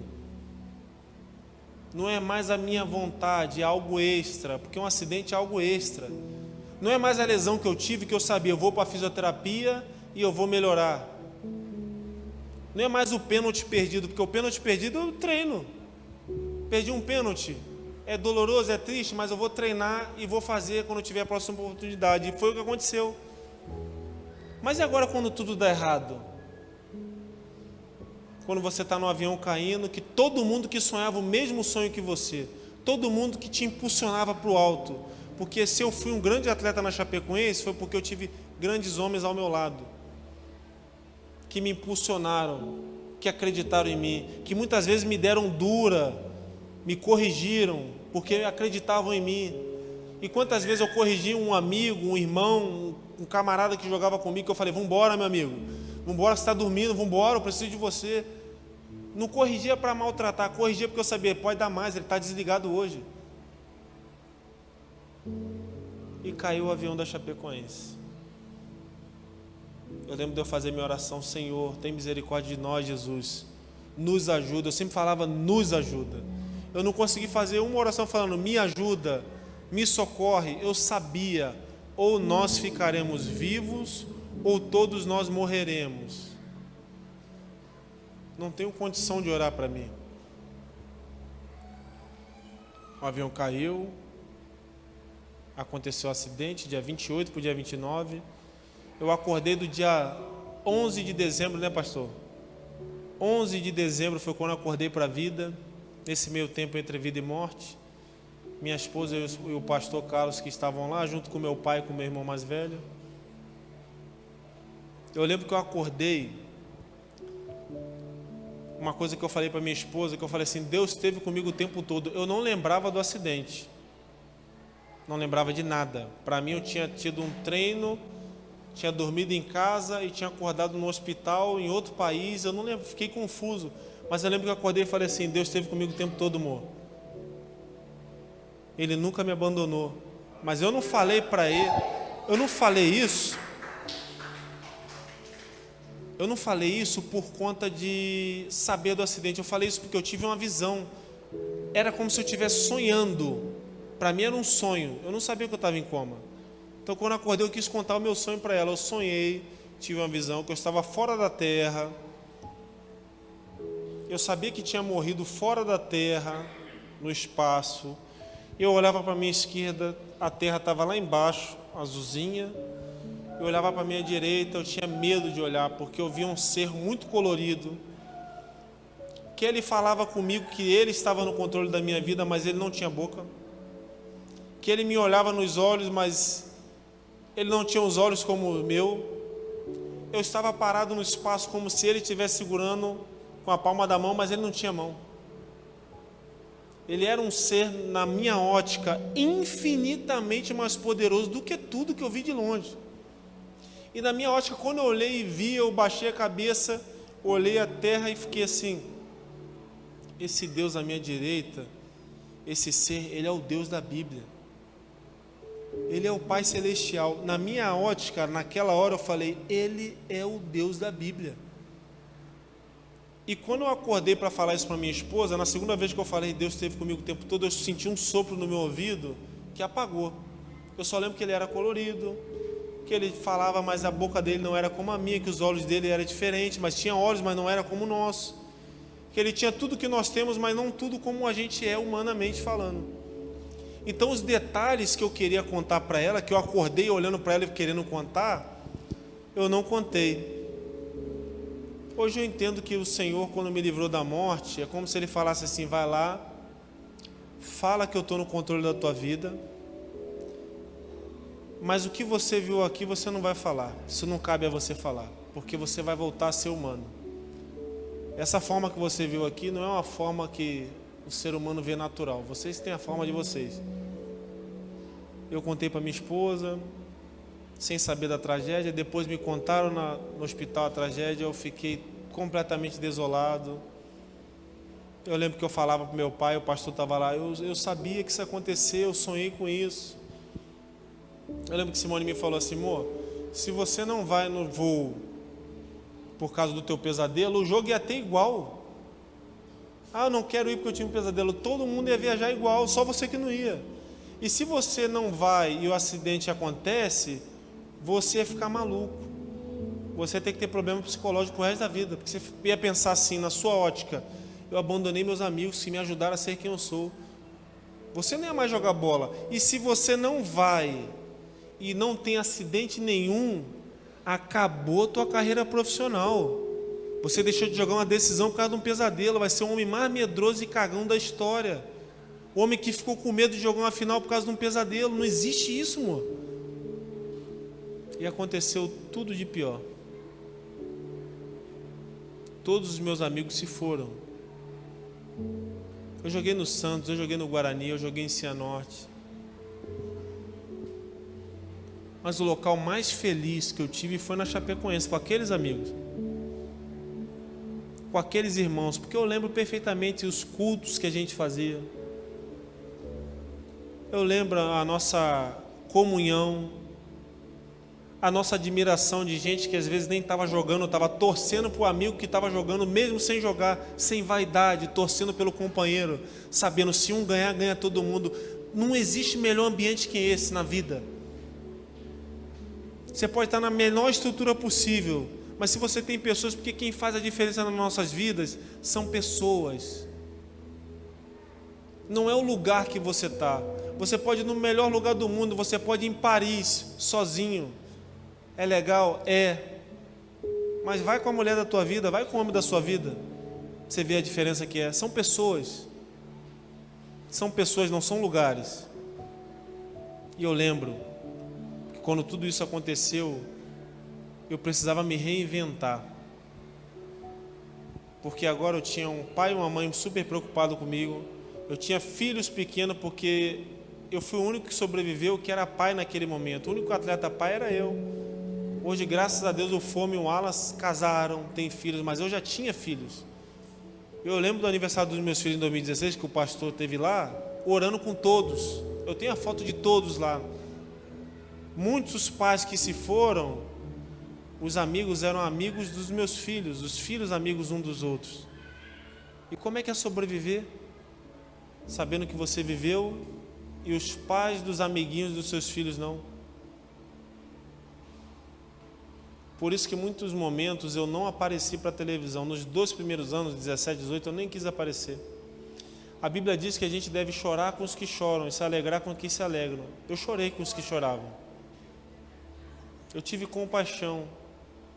Não que eu não tivesse feliz pelo milagre que o Senhor tinha feito na minha vida. Eu estava super feliz, sim. Mas eu tinha que ter compaixão daquelas mães que ficaram sem seus maridos, daqueles filhos que ficaram sem seus pais, daquelas mães e pais que ficaram sem seus filhos que eram atletas, fora outros que morreram também. E eu precisava dar continuidade na minha vida, cuidar da minha família, não só cuidar de mim, cuidar da minha família, dos filhos que agora estavam em psicólogos, meus pais. Tinha que cuidar das outras famílias daqueles que se foram, porque eu aprendi que Deus é amor, mas Deus também é justiça. E foi nisso que eu comecei a trilhar um caminho de justiça. Fui lá em Londres fazer uma manifestação com algumas viúvas contra a empresa que não pagou o seguro, Tokio Marine. Até hoje não pagou. Uma empresa que é uma empresa multimilionária, uma das maiores do mundo. Que quando passou um ano que ela falou que não pagaria o seguro, ela veio para o Brasil e falou para todas as famílias que queria ajudar com uma doação, um fundo humanitário. Porque sabia que depois de um ano todas as famílias aceitariam o fundo humanitário, porque muitos tinham perdido o provedor da casa. E aqueles que aceitaram, ela falou aqui, assina um contrato de débito, de quitação. Vocês estão vendo onde é que o buraco é muito mais embaixo? E eu tinha que me reinventar. Fui atrás da justiça de tudo que é lado. Fui para os Estados Unidos. Tive na CPI da tragédia, que encerrou esse ano, para descobrir todos aqueles que estiveram envolvidos. Fiz um livro chamado Posso Crer no Amanhã, que está aqui. É uma história resumida da minha vida, de algumas coisas que eu não pude contar pelo tempo. Um livro de R$20 que eu trouxe para abençoar vocês. Quem quiser depois é só falar com o pastor ou com o Ney. Me tornei um pregador, fiz teologia, me formei na Unigran. E hoje sou um evangelista, me considero evangelista. Talvez seja levantado como pastor um dia, se for da vontade do Senhor. O pastor sempre profetizou para mim, no dia que eu me batizei lá em Santos, falou assim: você um dia vai ser meu auxiliar, vai me ajudar aqui. Você tem um coração de pastor, você quer ajudar pessoas, você tem contato com pessoas. Preguei em muitas igrejas grandes e pequenas. Me tornei palestrante, que eu sou hoje, palestrante para empresas também, motivacionais. Fiz de tudo um pouco, fui diretor do clube da Chapecoense. Quando eu encerrei minha carreira, depois de 2019, porque eu tive um osso quebrado, uma vértebra quebrada da coluna, uma outra em pedaços, um ligamento rompido. Fui esmagado pelos ferros até estourar o pulmão por dentro. Esse crânio aqui, que estava aberto, um buraco com terra dentro quando me acharam. Quando me acharam, eu fui o último a ser achado. Eu fui achado por um policial, porque todos os médicos já tinham ido embora. E o policial que estava tomando conta lá, que só ficaram os policiais, desceu para ver um avião e ver os pertences da tragédia, tomar conta, e ele falou que escutou um gemido. Um gemido que dava de 30 em 30 segundos. E ele chamou um companheiro dele, o companheiro dele falou assim: você está ficando doido, nós trabalhamos a madrugada inteira, vai embora, vai descansar, não tem como ter alguém vivo. E ele convenceu o homem foi lá com ele, o homem, quando escutou um gemido também, foi atrás, tirou pedaço de fusilagem, pedaço de árvore, estava soterrado, gemendo com dor, com o crânio aberto. Como eu respirei, meus irmãos? Pulmão estourado, esmagado pelos ferros. Como é que eu respirei tanto tempo? De 6 a 8 horas sem ser socorrido, perdendo sangue, corpo completamente esburacado. Algumas coisas a gente não consegue explicar, nem a ciência explica. Quando eu ouvi um médico que foi na minha casa falar assim, um médico que não era cristão, falou assim: Neto, você pode falar de Jesus aí, que eu sei que tu é cristão. Fala de Jesus, fala de Deus, fala de força superior, fala de força suprema. Mas assim, eu sou médico, eu sei dos limites da medicina, eu sei. Eu não quis falar para tua esposa no primeiro dia, mas no primeiro dia que eu pisei lá, que eu olhei você, internamente eu pensei: não aguenta até amanhã. Respirando 100% por aparelho, o pulmão estourado, com a bactéria gravíssima. Só nisso aí eu já pensei: até amanhã ele se vai. Não sei como você aguentou, porque no terceiro dia eu vim para o Brasil, você foi tratado lá e eu não sei como você aguentou até hoje. Então pode dar o nome que você quiser. Eu, como médico, e tudo que eu já vi, eu sei, foi algo a mais. A gente fez o que estava ao nosso alcance. E esse é o Deus que eu sirvo.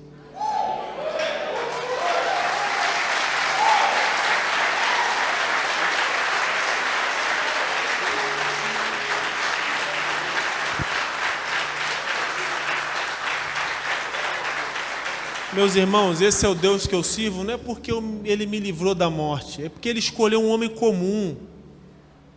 As pessoas às vezes acham que o Neto é um super-herói. Eu sou um homem comum como qualquer outro homem, que se desmanchou diante do Senhor, que quando eu entendi que Jesus me amava dessa forma tão peculiar, não como os homens do mundo, que às vezes a gente é amado por aquilo que a gente tem ou por aquilo que a gente é. Não, Ele me escolheu. Ele me tirou da casa dos meus pais, me apresentou o futebol. O futebol que muitas vezes eu desisti, eu entendi quando eu voltei ao futebol.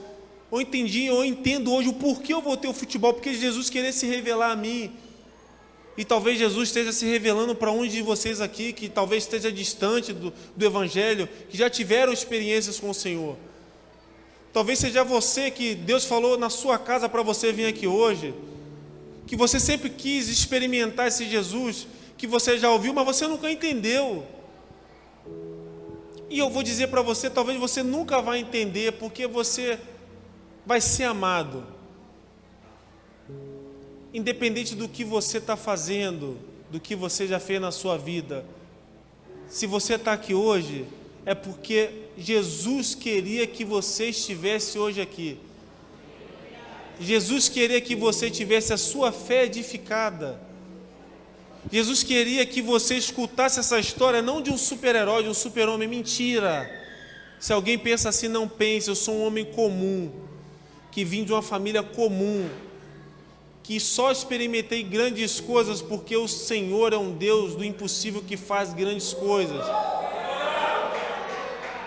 Não foi o Neto é mais um instrumento do Senhor, que daqui a pouco, vai embora.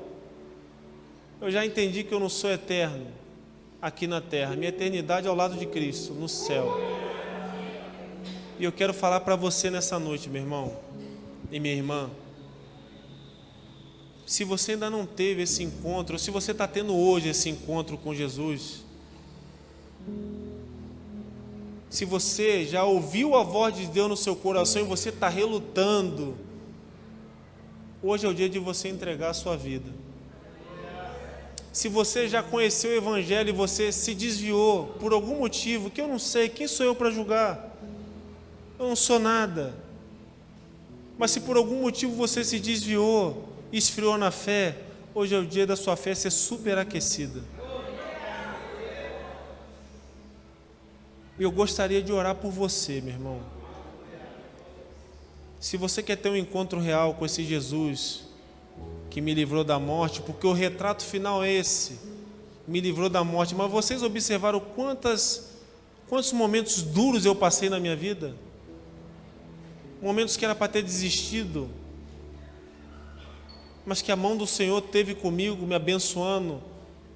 Muitas vezes Deus falou comigo, não é só pela palavra não, Deus falou comigo quando me fez olhar para minha família e falou assim: você tem responsabilidades, rapaz, calma que o momento ruim vai passar, daqui a pouco as coisas acontecem. E no melhor momento da minha vida aconteceu a pior coisa que eu imaginaria acontecer: perder todos os amigos e quase morrer. Mas eu quero falar para você, meu irmão, se você deseja entregar sua vida para Jesus, é hoje. Se você deseja ter um encontro real com Cristo e nunca mais experimentar esse amor falso que o mundo prega e mostra, se você deseja ter uma vida diferente daquilo que você teve, e talvez, eu não sei porque eu não sou vidente, eu não falo essas coisas, tem gente que tem esses dons, eu não tenho, mas talvez Deus tenha falado com você antes de você pisar nessa casa hoje, que era o dia de ter um encontro com você, porque talvez Ele já tenha falado com você antes. E eu quero orar por você, meu irmão. Se alguém tem esse desejo, eu gostaria que todos fechassem seus olhos agora. Feche seus olhos. Se alguém tem um desejo de aceitar Cristo como Senhor e Salvador da sua vida, só levante a mão, ninguém vai ver. Glória a Deus, glória a Deus. Se tem mais alguém que deseja aceitar Cristo como Senhor e Salvador de sua vida, se tem alguém que quer voltar a Cristo, que se perdeu no meio do caminho, mas o Senhor falou hoje, o Senhor levantou você da sua cama com o pensamento de vir à casa dele para te resgatar novamente. Se alguém tem esse desejo de ser resgatado por Cristo novamente, levanta sua mão. Ninguém vai ver, só eu estou vendo. Louvado seja Deus, louvado seja Deus, glória a Deus, glória a Deus, glória a Deus, glória a Deus, glória a Deus, glória a Deus, louvado seja Deus, louvado seja Deus. Se alguém quer aceitar hoje esse Jesus que mudou a minha vida, não é um Jesus que fez com que eu não passasse por dificuldade alguma, não, é um Jesus que esteve comigo nas dificuldades. Se alguém quer aceitar esse Jesus e não aceitou e não entendeu, e hoje está começando a entender, levante sua mão, ninguém vai ver. Louvado seja Deus, louvado seja Deus, louvado seja Deus, louvado seja Deus, glória a Deus, glória a Deus, louvado seja Deus. Vou fazer uma oração aqui. Eu quero que vocês que querem voltar a Cristo e vocês que querem ter esse encontro, que tiveram hoje esse encontro com Jesus, eu quero que vocês repitam comigo: Senhor Jesus, eu te adoro, Senhor, eu te amo, Senhor. Muito obrigado, Senhor Jesus, por me alcançar, por me tirar da minha casa e me trazer aqui, para que eu tenha um encontro contigo. Senhor Jesus, eu quero estar aos teus braços, eu quero experimentar o teu amor, eu quero ter uma vida nova ao teu lado. Senhor Jesus amado, eu te entrego a minha vida, eu te entrego o meu coração. Toma conta de mim, direciona a minha vida, a cada passo que eu der, seja o teu Espírito me conduzindo.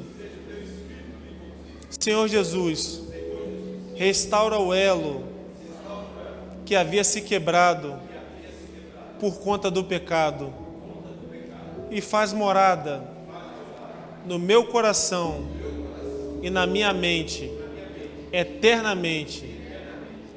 É em teu nome, Cristo, que eu oro. Amém. Pastor.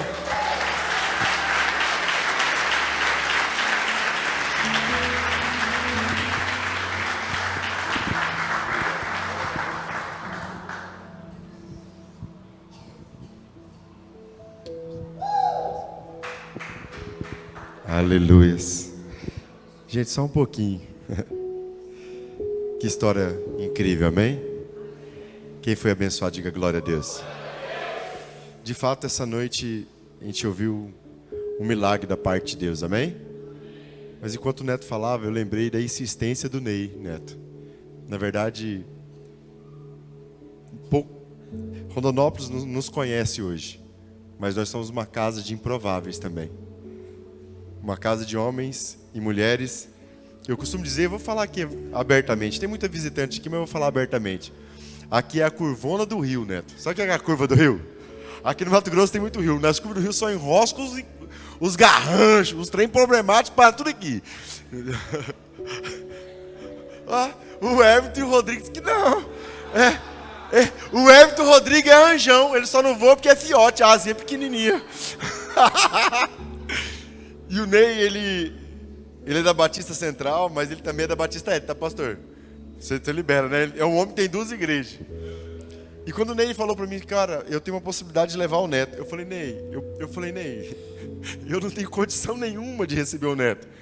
Né? Por conta da história e tudo. E o Ney falou assim, cara, eu vou levar o Neto aí. E o Neto está aqui hoje conosco, Neto. É uma honra e é um milagre da parte de Deus sobre as nossas vidas, sobre essa casa. Se sentimos honrados e, de fato, é um milagre. Um milagre que Deus usou o Ney para me encorajar. Tanto que o Ney falou com o Maicon e falou com o Márcio, uns 15 dias atrás, e eles nem sabiam, porque eu nem tinha compartilhado com a liderança. Porque eu só compartilhei com a liderança quando o Ney mandou a arte para mim e falou assim, Rodolfo, vai acontecer. Eu falei, eita, glória de Deus. E essa é uma noite de milagres. Eu vi que quando o Neto fez o apelo, Deus tinha colocado isso no meu coração. E não existe milagre maior. Milagre maior que o Neto ter sobrevivido a esse acidente. Milagre maior de Deus estabelecer essa igreja nesse lugar. Não existe um milagre maior do que alguém entregar a sua vida e o seu coração para Jesus. Amém? Amém?